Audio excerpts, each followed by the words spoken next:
little life lesson here for you. If you ever want to sound smart on a certain subject, listen, learn from people who actually are smart on that subject. Good morning to you. Good Thursday morning. I'm Dejan Kovacevic of DK Pittsburgh Sports. This is Daily Shot of Steelers. It comes your way bright and early every weekday. If you're into hockey and/or baseball, I also offer daily shots of Penguins and Pirates in the same place that you found this. And the smartest people at the Steelers minicamp setting are going to be the people running the thing. Why? Plain and simple, they've got the most information. They're putting the most time into it. And ultimately, if you think about it, their answers are always going to be the correct ones because they get to make the calls. So rather than attempting to decipher what one football player in shorts can do compared to another football player in shorts, I'll take the dialogue 100 times out of 100. And let me tell you what the dialogue is telling me, because it is pretty cool. Caleb Johnson is going to have a meaningful role in this offense in 2025 right from the start. Now, does that mean that he's 1A and Jaylen Warren is 1B and Kenny Gainwell? It doesn't matter. It doesn't matter. My understanding, what I've been told, is that you're not going to see an assignment for Warren. You're not going to see this designation, official or otherwise, that he's, the bell cow. Why is that? I don't have that answer, but I did ask Mike Tomlin, this was a few weeks ago, if he felt that Warren could handle a number one load.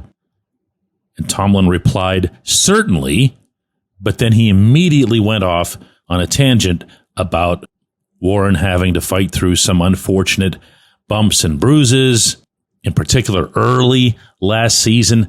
And the simple fact that it was bang, the first thing that came to Tomlin's mind should tell you something, because he's just winging it with these answers in any press conference setting, and he could have taken that response any number of directions that wasn't related to Warren being hurt.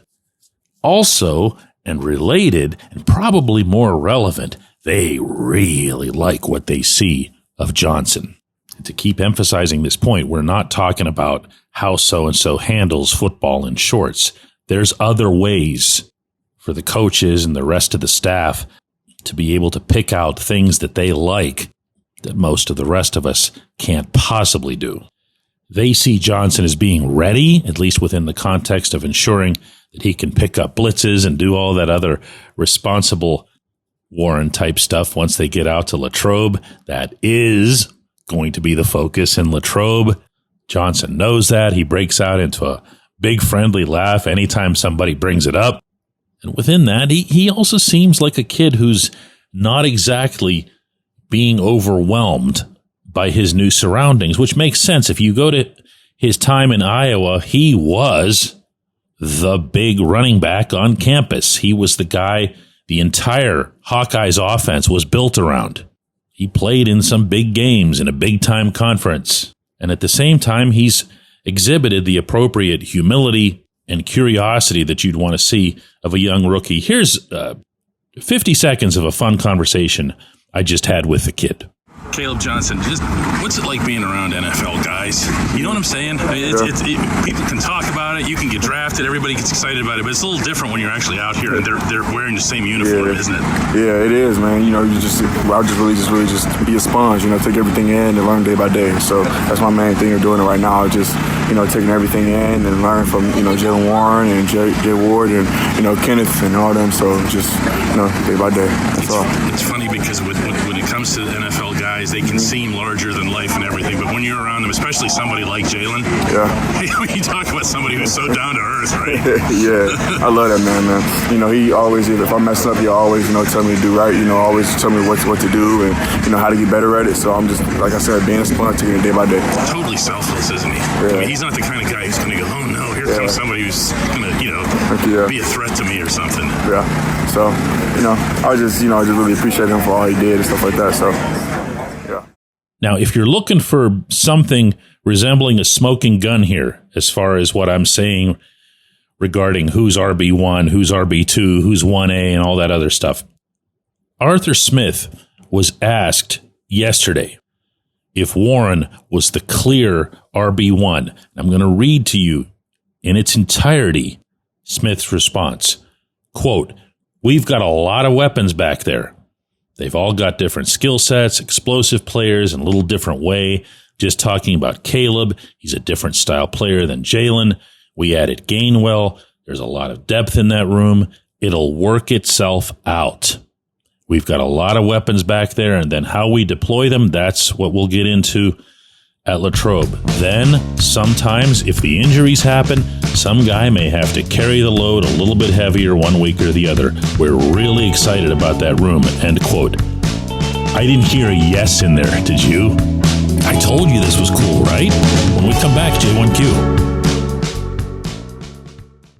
This segment of Daily Shot is brought to you by our good friends at Mike's Beer Bar. They're located on Federal Street, directly across from PNC Park. Mike has more than 500 beers on tap, including from more than 50 local breweries. Stop in and say hello. Tell Mike we sent you. Mike's Beer Bar.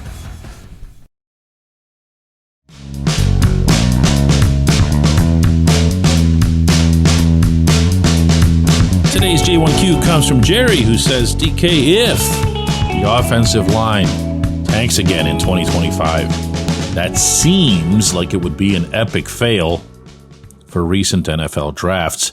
Does Omar Khan start drafting offensive linemen again in 2026, or is it time for trades? Seems like a lot to ask to give them yet another year to develop. There's a couple of problems with this thought process here, Jerry. And the first one is, my goodness, give them a chance, my man. The offensive line does not ever come together quickly. Those who have played the position at the highest level, those who have been a part of intensively cohesive offensive line units will attest, and forcefully so, that it takes 3 years, 4 years to get where they want to be. Now, I know nobody wants to hear that. Heck, the players themselves will tell you they've got no use for any timeline that's that long. But I'm going to do this for you one more time, even though I know you know this, but when you're going left to right on that line, you've got a third-year player in Broderick Jones. A good rookie year, really lousy sophomore year. But he's a third-year kid. Next, you've got Isaac Seumalo, the only veteran of the entire group. Then Zach Frazier entering year 2. Then Mason McCormick entering year 2. Then Troy Fautanu. He's also entering year 2, but he's doing it with a 55-snap log from his rookie season. One game. That's your group. That's your reality. And it's one of the reasons I keep pulling the harness back whenever things feel like they're getting a little bit too amped up around here, among some of you anyway, because this all by itself can pull the plug, or it can be the spark plug. But the ranges, the extremes, those are real. Now, what happens if they... How did you put it here? If the O-line tanks again in 2025, that seems like an epic fail for recent drafts. Yes, of course it would be. However, what would constitute that?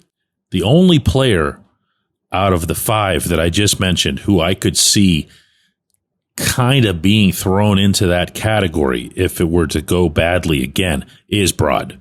And that's why the internal feel about Brod is that he's got to do or die here. He's got to become a player. He's got to become dependable. He doesn't have to be an all-pro. He doesn't have to be knocking people on their rear ends. He just needs to do the job. My own feeling on that is that he's capable of it. He's got the right kind of personality to bounce back from the kind of season he just had, and that things will go better for him in year 3.